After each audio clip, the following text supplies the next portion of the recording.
자, 우리 하나님의 말씀은 디모데전서 6장 11절부터 16절까지 같이 보겠습니다. 디모데전서 6장 11절부터 16절입니다. 자, 같이 읽겠습니다. 시작. 오직 너 하나님의 사람아, 이것들을 피하고 의와 경건과 믿음과 사랑과 인내와 온유를 따르며 믿음의 선한 싸움을 싸우라. 영생을 취하라. 이를 위하여 내가 부르심을 받았고 많은 증인 앞에서 선한 증언을 하였도다. 만물을 살게 하신 하나님 앞과 본디오 빌라도를 향하여 선한 증언을 하신 그리스도 예수 앞에서 내가 너를 명하노니 우리 주 예수 그리스도께서 나타나실 때까지 흠도 없고 책망받을 것도 없이 이 명령을 지키라. 기약이 이르면 하나님이 그의 나타나심을 보이시리니 하나님은 복되시고 유일하신 주권자이시며 만왕의 왕이시며 만주의 주시요 오직 그에게만 죽지 아니함이 있고 가까이 가지 못할 빛에 거하시고 어떤 사람도 보지 못하였고 또 볼 수 없는 이시니 그에게 존귀와 영원한 권능을 돌릴지어다. 아멘. 하나님 아버지, 오늘 또 우리가 주의 말씀 앞에 섰습니다.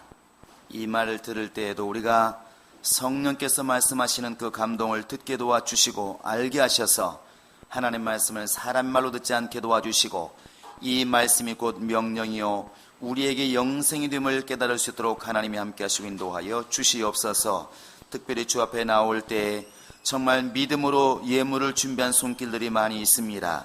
주마다 정해놓고 드린 주정금을 드리며 11조를 드리며 범사에 감사해서 감사의 예물을 드린 우리 모든 성도들, 하나님께서 그 어여쁜 마음을 받아주시고 기억해 주시고 하나님께서 복에 복을 더하사 영혼이 잘된 같이 보이는 사회도 환경도 형통하시도록 역사하시고 도와 주시옵소서. 감사하고 예수님의 이름으로 기도합니다.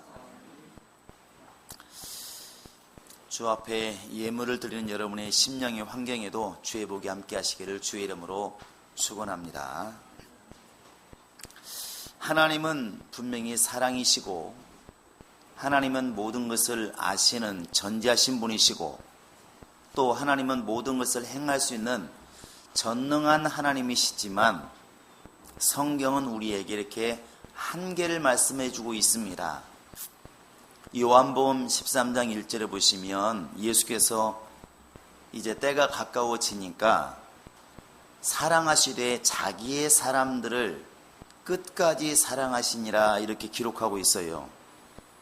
예수님은 분명히 사랑이신 게 맞지만 누구를 사랑하느냐? 자기의 사람들을 사랑하시는 것이고 언제까지 사랑하느냐? 끝까지 사랑하시는 것이 하나님이십니다. 그러면 우리 인간들의 입장에서 한쪽만 듣고 하나님은 사랑이시단다, 그래서 죄인도 다 사랑하시고 누구나 사랑하신단다 이렇게 오해해버리면 사실 지옥 갈 사람이 아무도 없겠죠. 하나님은 사랑하시되 자기의 사람을 끝까지 사랑하시니라 이렇게 말하고 있습니다. 여기에서 것이라고 하는 것을 여러분 잘 염두에 두시기 바랍니다. 소유라는 얘기거든요. 소유. 오늘 말씀에도 너 하나님의 사람아 이렇게 말하고 있는데 하나님과 사람 사이에 단어가 들어있다면 바로 의가 들어가 있습니다. 의. 하나님의 것, 하나님의 속한, 하나님을 따르는, 이게 하나님의 소유라는 얘기죠. 이 소유가 매우 중요한 것입니다. 우리가 하늘을 쳐다볼 때 무슨 선이 있습니까? 그러나 하늘에도 경계가 있습니다. 그래서 북한 비행기가 어느 선 이상을 넘으면 공격을 하게 되어 있습니다. 그럼 우리나라 영공이기 때문에 함부로 못 들어옵니다. 그 나라에 서락하지 않으면 아무리 민간 여객기를 할지도 그 나라 영공을 통과해서 못 갑니다. 지금은 이제 중국을 통과하긴 하지만 오래전만 하더라도 이렇게 저 유럽으로 가려면 보통 이렇게 러시아 같은 데 가려면 모스크바 갈 때 우리나라에서 동쪽으로 해가지고 북한 옆을 지나서 그 다음에 이렇게 옆으로 갔습니다. 그냥 중국을 통해서 가면 빠를 수 있는데 왜 그리 갔을까요? 이 북한이나 중공에서 영공을 통과하는 것을 허락하지 않았기 때문에 돌아갈 수밖에 없는 것입니다. 하늘에 무슨 길이 있다고? 그래도 하늘에도 경계가 있습니다. 그건 바다도 마찬가지입니다. 그냥 우리 눈으로 볼 때 넘실대는 그냥 바다지만 똑같은 바다입니다. 그러나 이 시간에도 중국 배들이 일정 선을 넘어오면 우리나라 해경에 가서 그 배를 납포해서 가져옵니다. 그리고 벌금 물리고 가두기도 하고 이렇게 합니다. 왜 그럴까요? 여기나 저기나 지금 아무것도 보이는 것이 그냥 바다일 뿐입니다. 하나의 바다일 뿐이지만 경계가 있다는 것이죠. 그 경계가 뭐냐면 결국 소유입니다. 눈에 안 보이지만 이 경도, 위도, 여기부터는 우리 땅이다 이것이죠. 우리 바다고 우리 하늘이라는 것입니다. 그래서 우리나라 군인이나 우리나라 해경들이 바다에서는 거기서 지키고 육지는 군인들이 지키고 있는 것이죠. 그 이상을 넘으면 분명히 무슨 제재를 가하게 되어 있습니다. 그것처럼 이 세상에 70억이란 인구가 있지만 우리가 볼 때는 그냥 똑같은 사람일지 모릅니다. 그러나 하나님께서 보실 때에는 저 사람은 나의 사람, 저 사람은 마귀의 사람, 이 경계선이 있다는 것이죠. 그래서 요한일서 3장 8절에도 하나님의 아들이 나타나신 것은 마귀의 일을 멸하심이라 그랬는데 그 뒤에 보시면 때가 되면 하나님의 자녀와 마귀의 자녀가 나타나나니 그렇게 말하고 있습니다. 바다에 그냥 경계가 안 보이는 것처럼 하늘의 경계가 안 보이는 것처럼 사람끼리 볼 때 사람의 눈으로 보면 저 사람이 정말 믿음의 사람인지 불신의 사람인지 저 사람이 하나님의 사람인지 마귀의 사람인지 하늘에 속한 사람인지 땅에 속한 사람인지 우리는 사실 분간이 안 가지만 하나님께서는 이걸 너무나 분명하게 구별하신다는 것입니다.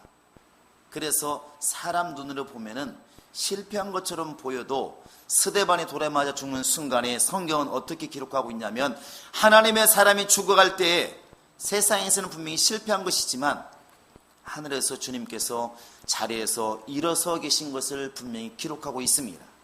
자기의 사람은 이 땅을 분명히 떠난 것이 분명하지만 예수님께서 보호자에 계시면서도 자기의 사람들의 역사는 끝까지 지켜보시는 것이 하나님이라는 것이죠. 그런가 하면 같은 공간에 있어도 가룟 유다 같은 사람들은 예수님의 제자요 예수의 사람이라는 모양을 가지고 있지만 예수의 사람은 아니었다는 것입니다. 그러니까 스스로 목매어 죽을 때에 성경은 예수께서 안타까워하시더라, 자리에서 벌떡 일어났더라 이런 말을 쓰지 않습니다. 왜? 결국 그는 도적이라. 예수님께 속해 있기 때문에 많은 사람이 얘기할 때 야 예수님의 제자 중에 가룟 유다도 있더라, 가룟 유다는 예수님의 제자다 이렇게 경건의 모양은 있을지 몰라도 경건의 능력은 없다는 것입니다. 그러니까 예수님께서 네 할 일을 속히 해라, 어차피 너는 네 할 일 하라는 것이죠. 예수님의 관심이 없습니다.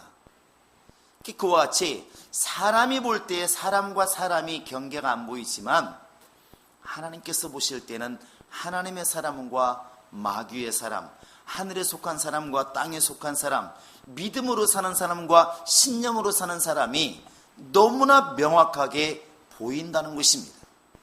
보인다는 것이죠.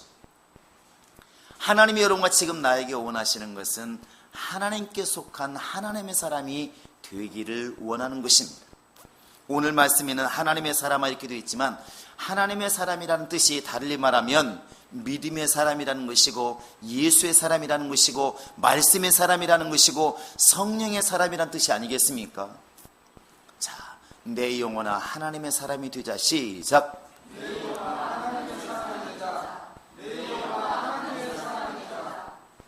하나님의 사람이 되자. 곧 하나님의 것이 되자. 하나님이 쓰시는 사람이 되자. 하나님이 끝까지 지켜주시는 하나님의 소유가 되자. 그런 뜻 아니겠습니까?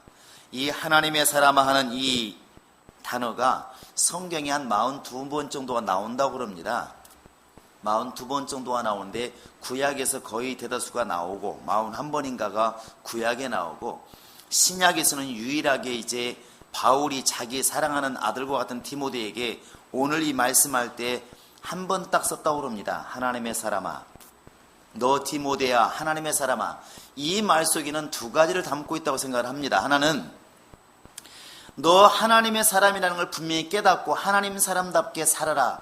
그런 뜻이 있는 것이고, 또 하나는 디모데의 신앙 자체가 이미 외조모부터 시작해서 어머니 신앙을 이어받은 굉장한 신앙의 열매이기 때문에 너는 자체가 이미 하나님의 사람이다. 그러니까 너는 자체가 하나님의 사람이니까 잘 기억해라 하는 뜻을 이렇게 담고도 있습니다. 우리는 이 두 가지를 다 이렇게 소유해야 될 것 같습니다. 내가 지금 굉장히 신앙생활을 잘하고 있기 때문에 당연히 하나님의 사람이란 소리를 듣기도 하는 것이고, 또 하나는 내가 하나님의 사람이라면 당연히 이렇게 행동해야 되지 않겠냐는 그 당위성도 여러분은 잘 이렇게 파악해 달라는 것입니다. 이 하나님의 사람이라 할 때에 바울이 지금 디모데에게 너 하나님의 사람아 이렇게 불렀을 때에 그냥 부른 게 아닙니다. 이 뒤에 보면은 4가지 정도를 이렇게 부탁을 하고 있어요. 여러분 따라서 하시 바랍니다. 피하고 따르고 그다음에 싸우고 쉬하라. 지금 이렇게 설명을 하고 있습니다. 이게 무슨 말일까요? 11절에 보시면 너 하나님의 사람아 이렇게 부른 다음에 아무개야 부른 다음에 말한 게 뭐냐면 이것들을 피해라 이렇게 말합니다. 그 여기에서 말하는 이것들이 뭘까요? 이 가르치는 게 뭐냐면 여러분 6장에 보시면 나와 있습니다. 4절부터 5절에 보시면 같이 한번 읽어보겠습니다. 4절 5절입니다. 시작. 그는 교만하여 아무것도 알지 못하고 변론과 언쟁을 좋아하는 자니 이로써 투기와 분쟁과 비방과 악한 생각이 나며 마음이 부패해지고 진리를 잃어버려 경건을 이익의 방도로 생각하는 자들의 다툼이 일어나니라. 쉽게 말하면 다투는 사람들, 투기와 분쟁과 비방하는 사람들, 결국 변론과 언쟁을 좋아하는 사람들, 굉장히 많이 하는 것처럼 막 굉장히 따지고 변론하지만 사실은 그들은 누구냐? 아무것도 알지는 못하는 사람이다. 그런 사람들은 결국 교만한 것이고 이것들을 피하라고 지금 바울이 말하고 있는 것입니다. 너 그렇게 되지 말아라 하는 뜻도 담겨 있고 그런 사람들을 피하라는 것도 이미 담겨 있는 것입니다. 변론하는 것, 언쟁하는 것 결코 주님의 유익이 되는 것이 아닙니다. 복음은 언쟁하고 변론하는 것이 아니고 바로 증거하는 것입니다. 복음은 증거하는 것입니다. 듣든지 아니 듣든지 또 사람 입장에서는 믿든지 아니 믿든지 둘 중에 하나입니다. 변론은 옳고 그른 것을 말하는 것이 아니라 진리를 말하는 것입니다. 예수 믿으면 산다고 하는 이 사실을 전하는 것이 전도입니다. 자, 내 영혼아 변론하지 말고 증거하자. 시작.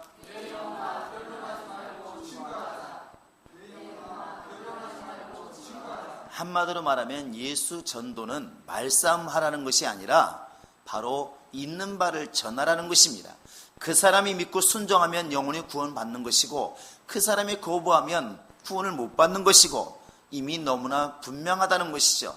그래서 이런 교만한 사람들이 말하는 것처럼 굉장히 잘하는 것처럼 변론하고 투기하고 다투고 막 이런 일이 있을 때 너는 그런 일들을 피하라는 것입니다. 네가 하나님의 사람이라면 이것들을 피하라는 것이죠. 그리고 피해야 될 게 두 번째가 뭐냐면 10절에 나와 있습니다. 같이 한번 읽어보겠습니다. 시작. 돈을 사랑함이 일만하게 뿌리가 되나니 이것을 탐내는 자들은 미혹을 받아 믿음에서 떠나 많은 근심으로서 자기를 찔렀도다. 가룟 유다 이야기를 들었지만 가룟 유다는 성경에 뭐라고 기록되어 있냐면 저는 도적이라 이렇게 되어 있어요. 그 교회에서 돈을 훔쳐가밀러라. 무슨 뜻인지 모르겠지만 아마 이게 이 가룟 유다가 틈날 때마다 아마 그 돈을 훔쳐다 썼던 모양이죠. 성경에서는 가룟 유다는 도적이라 그랬습니다. 물질의 눈이 어두우니까 그 순간부터 예수님이 하나님 아들이신 예수님이 눈앞에 있는데도 불구하고 그의 말이 귀에 안 들려오는 것이죠. 살리는 것은 영이니 육은 무익하다. 아무리 말을 해도 이 말이 실감이 안 나는 것입니다. 언제나 헌금할 것인가? 오늘은 돈이 얼마나 들어올 것인가? 그 돈에서 얼마나 내가 빼가면 될 것인가? 마음이 설교와 말씀과 명령에 가 있는 것이 아니라 물질에 가 있는 것입니다. 결국 가룟 유다는 믿음 있는 사람이 아니었다는 것이죠. 믿음에서 떠난 것입니다. 너가 하나님의 사람이라면, 디모데 네가 하나님의 사람이라면 이런 것들을 피하라는 것입니다. 피하라는 것이죠. 우리의 목적이 예수님께서 말씀하신 것처럼 마태복음 6장에서 너희가 예수와 물질을 겸하여 섬길 수가 없다 이렇게 말합니다. 우리의 주인은 오직 둘이 될 수 없습니다. 예수 한 분만이 우리의 주인 되십니다. 이것이 믿음이라는 것이죠. 그런데 마음이 미혹되어서 이 경건을 자기 이익의 재료로 삼는 사람들이 있다는 것입니다. 그게 믿음에서 이미 떠난 것입니다. 그 사람이 아무리 교회 안에 속해 있다 할지라도 이미 믿음에서 떠난 것이죠. 하나님의 사람이라면 이것들을 멀리 하라는 것입니다. 우리가 조심해야 될 부분이 바로 이제 이런 부분인 것이죠. 우리가 하나님의 사람이라면 이런 피해야 될 그런 삶의 행동들이 있습니다. 피해야 될 그런 마음이 있고 피해야 될 그런 모습들이 있습니다. 이런 것들을 피하는 것이 그게 하나님의 사람인 것이고 그것을 다 피할 줄 아는 사람이 결국 하나님의 사람이라는 것이죠. 우리 안에 이렇게 교만함을 피할 줄 아는 지혜가 있기를 바라고 물질을 따르는 이런 어리석음, 믿음에서 떠나는 이런 것들을 피할 줄 아는 지혜가 우리 안에 있기를 바랍니다. 할렐루야. 그 다음에 하는 말이 뭐냐면 따르라고 그랬습니다. 무엇을 따라야 되는 것 11절을 보시면 의와 경건과 믿음과 사랑과 인내와 온유를 따르며 그랬습니다. 근데 이걸 잘 읽다 보면 어디가 생각나냐면 갈라디아서 5장 22절부터 나와 있는 성령의 열매가 이렇게 좀 나와 보이지 않습니까? 갈라디아서 5장에 보시면 그 앞에 이미 16절부터입니까? 너희는 성령을 쫓아 행하라. 성령을 따라 살면은 육신의 소욕을 이루지 아니하리라. 이렇게 말씀하시면서 그 성령을 따라 사는 결과가 뭐냐? 이제 성령의 열매가 이렇게 맺히는 것입니다. 사랑과 희락과 화평과 오래 참음과 자비와 양성과 충성과 온유와 절제, 이 9가지 열매가 맺힌다는 것이죠. 열매 맺기 위해서 노력하는 것이 아니라 성령을 쫓아가면, 성령을 따라가면 자연스럽게 이 열매가 맺힌다는 것입니다. 우리가 하나님의 사람이라면, 여러분과 지금 내가 예수의 사람이라면, 여러분과 지금 내가 성령의 사람이라면 당연히 이런 열매들이 있어야 된다는 것이죠. 우리 성도들은 이렇게 성령을 쫓아 성령의 열매가 맺어지는 이러한 삶을 따라가는 지혜가 있기를 주의 이름으로 부탁을 드립니다. 하나님의 사람이라면 당연히 이 길을 따라가야 맞습니다.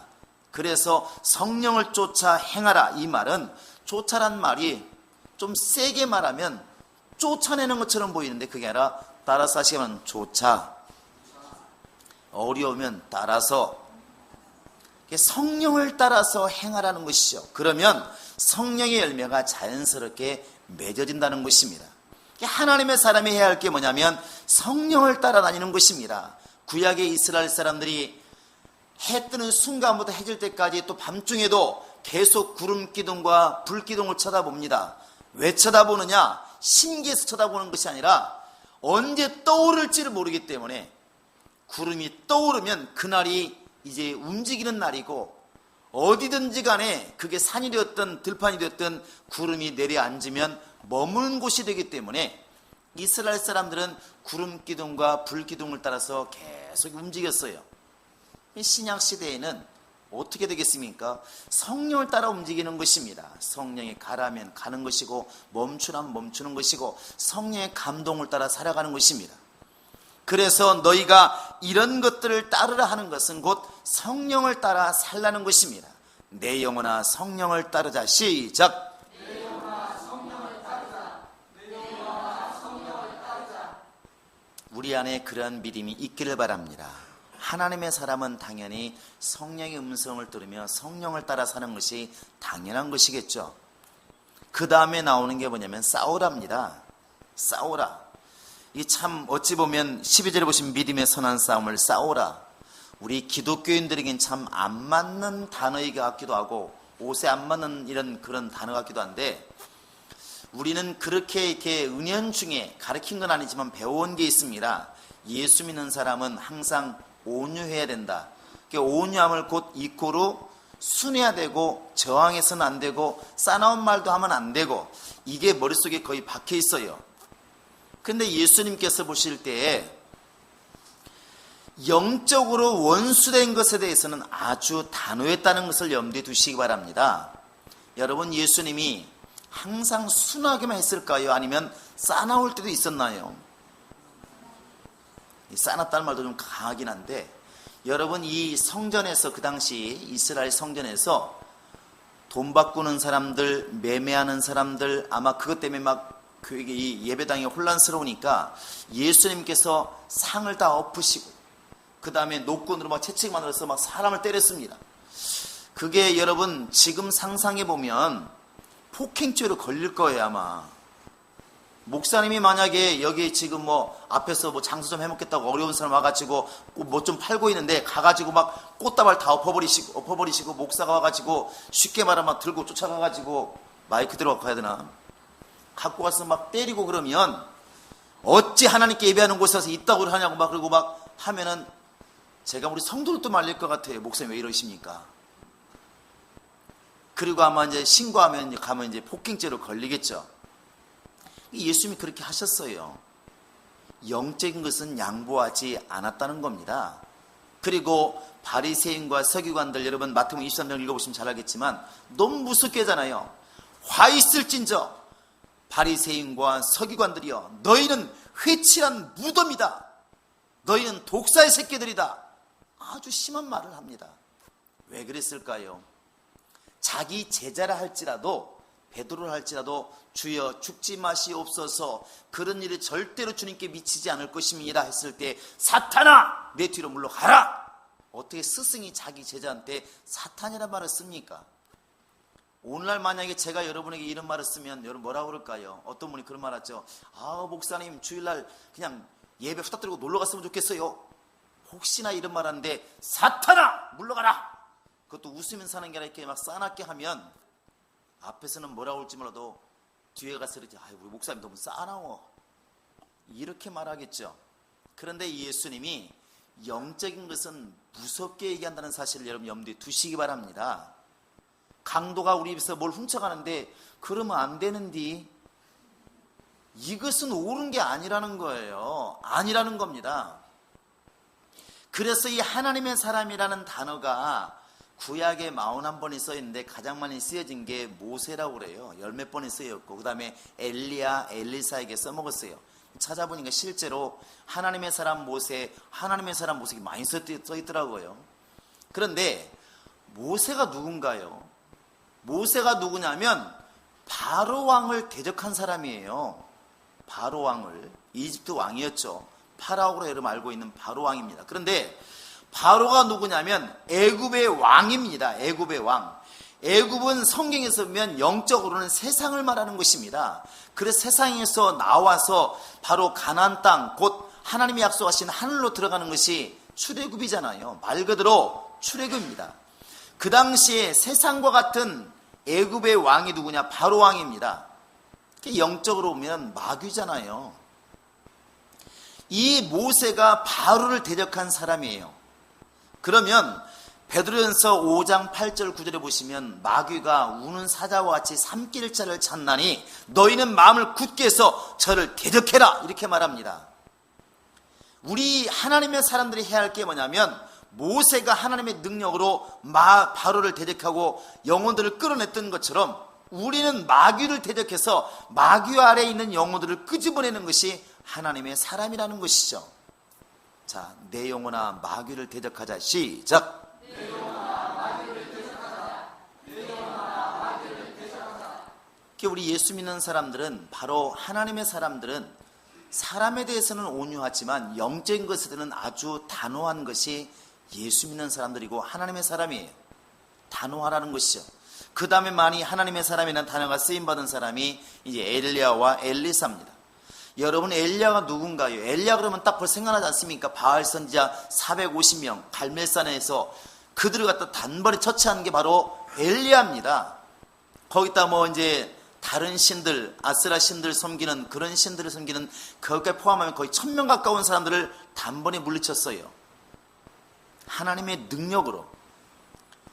그게 무슨 말입니까? 결국 하나님의 사람들은 세상의 잡신들, 어둠의 주관자들, 귀신들 이런 것들과 단호하게 맞서서 이겨내는 것이 그게 하나님의 사람이라는 것이죠. 실제로 그렇게 할 수 있어야 하나님의 사람이란 이 단어가 어울린다는 것입니다.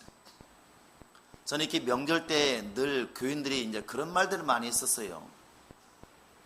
시골에 안 가시나요? 이렇게 인사차 묻잖아요. 우리 앞사람 물어보세요. 집사님 이번에 시골 가시나요? 물어보세요. 근데 그러다 보면 이제 이렇게 말을 해요. 아, 저는 안 가요. 근데 왜 안 가십니까? 왜 못 가시나요? 그러면 아우, 집안에 지금 형님도 교회 안 다니시고 그래갖고 하면 영적으로 너무 손해를 많이 본다고 그래서 안 간다고 그래요. 근데 그 말을 이렇게 들으면서 되게 이분이 신앙이 좋으시다고 생각이 드는 게 아니라 신앙이 여리다고 생각되는 거예요. 저건 좋은 신앙이 아니라는 것이죠. 이게 중세로 올라가면 지금도 그리스라든지 이런데 독일 같은 데 가보면 왜 이렇게 산 꼭대기에 이렇게 여러분 수도원 지어놓은 거 보셨나요? 왜 꼭대기에 지은 것 같습니까? 세상과 결별하겠다는 것이거든요. 믿는 사람끼리 정말 하나님만 찬송하면서 성경만 읽으면서 기도하면서 일생 동안 정결한 모습으로 살아가자. SNF도 마찬가지고. 여러분, 그들의 신앙이 좋은 신앙일까요? 잘못된 신앙일까요? 잘못됐다고 얘기하시기 바랍니다. 다시 묻겠습니다. 잘못된 신앙입니까? 잘된 신앙인가요?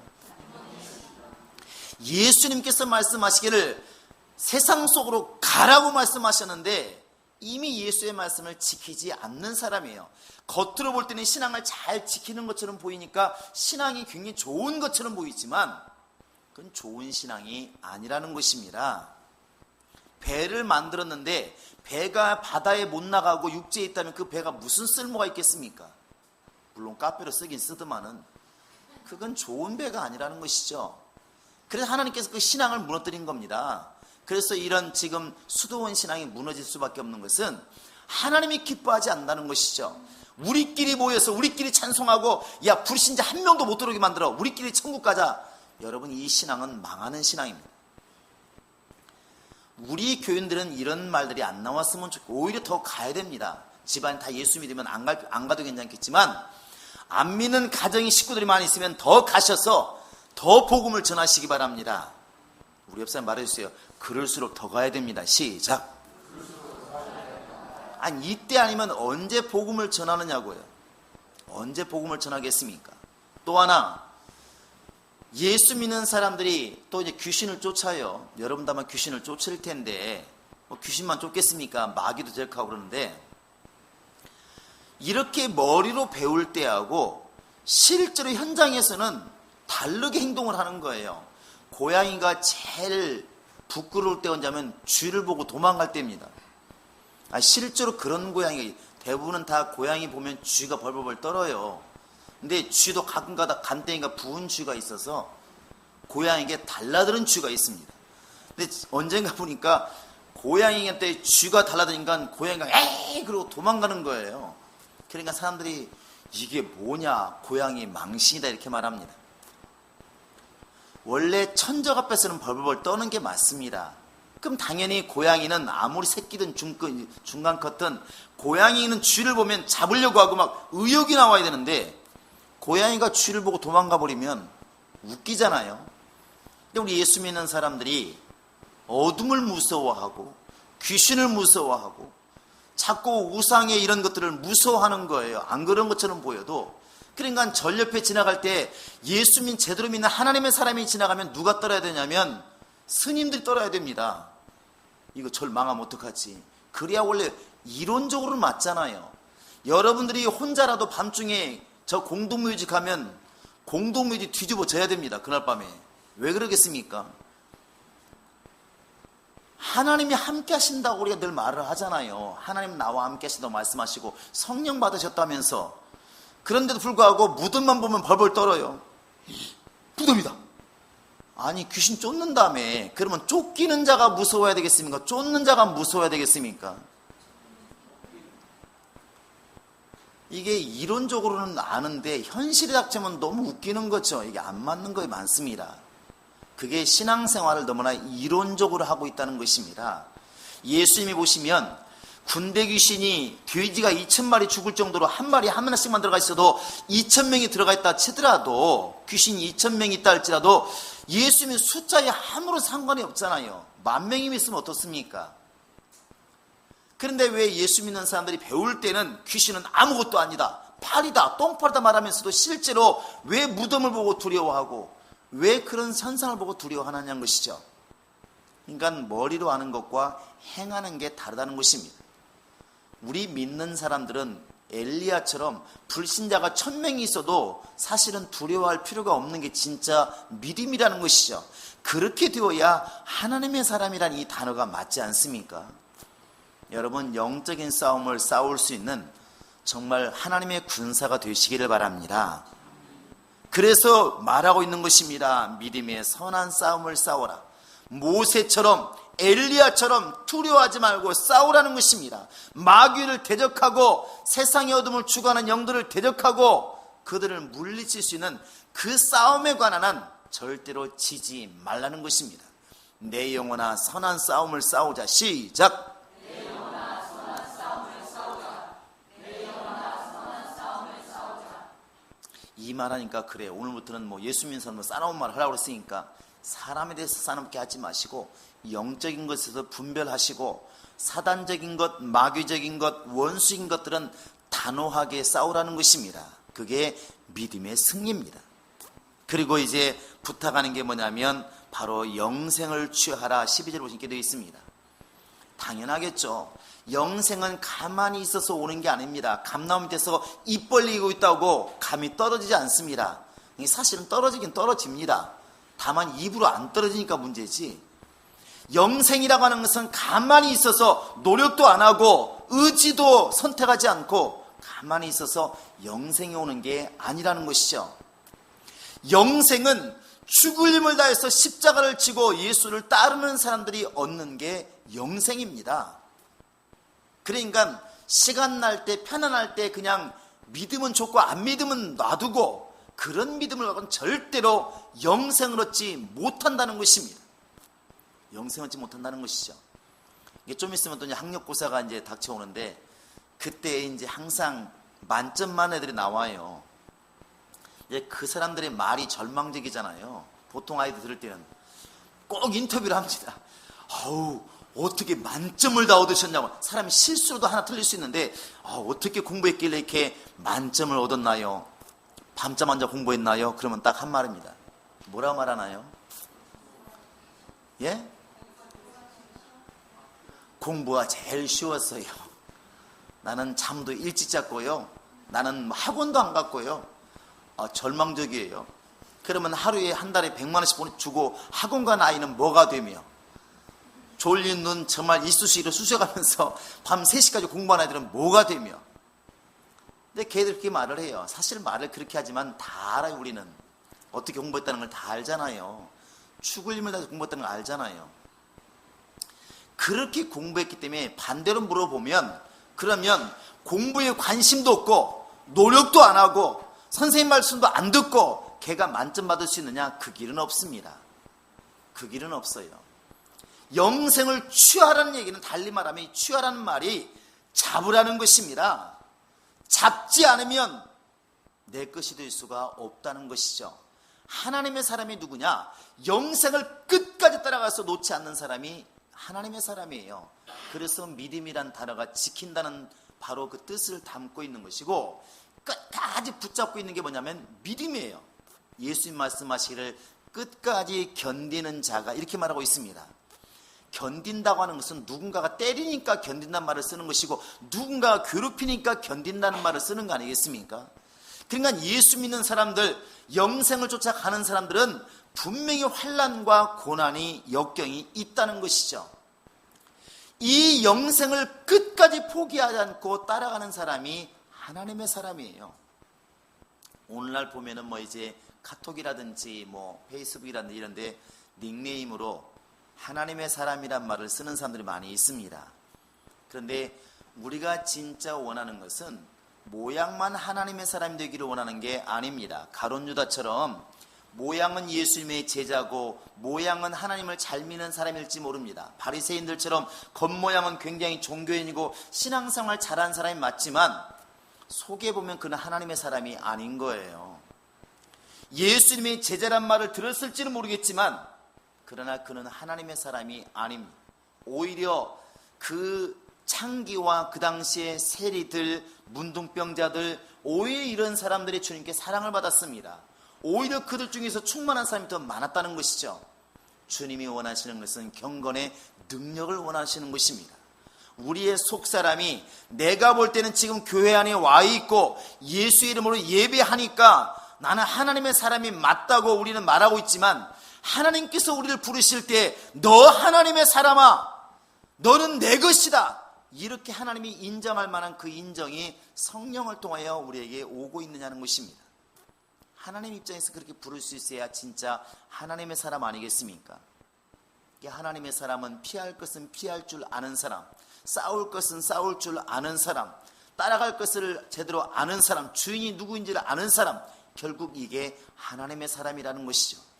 우리 한번 옆 사람에게 한번 깨우시는 심정으로 꼭 보시면서 집사님은 하나님의 사람이십니다. 시작.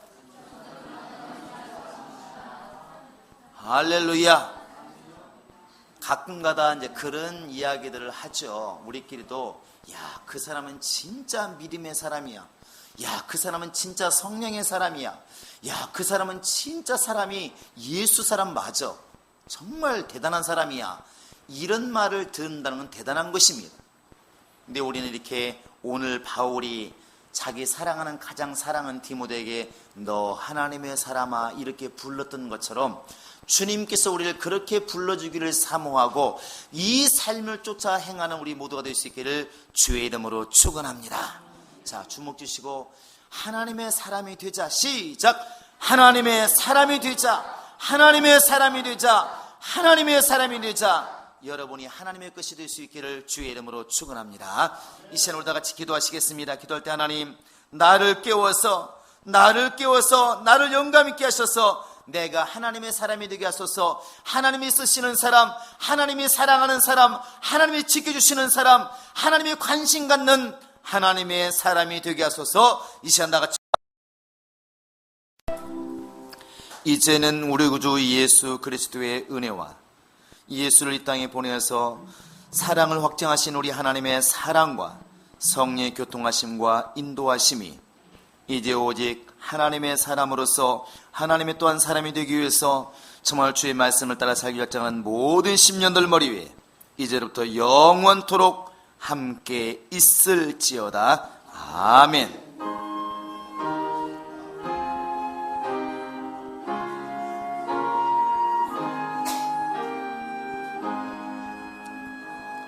자, 우리 모든 영광 하나님께 돌리겠습니다.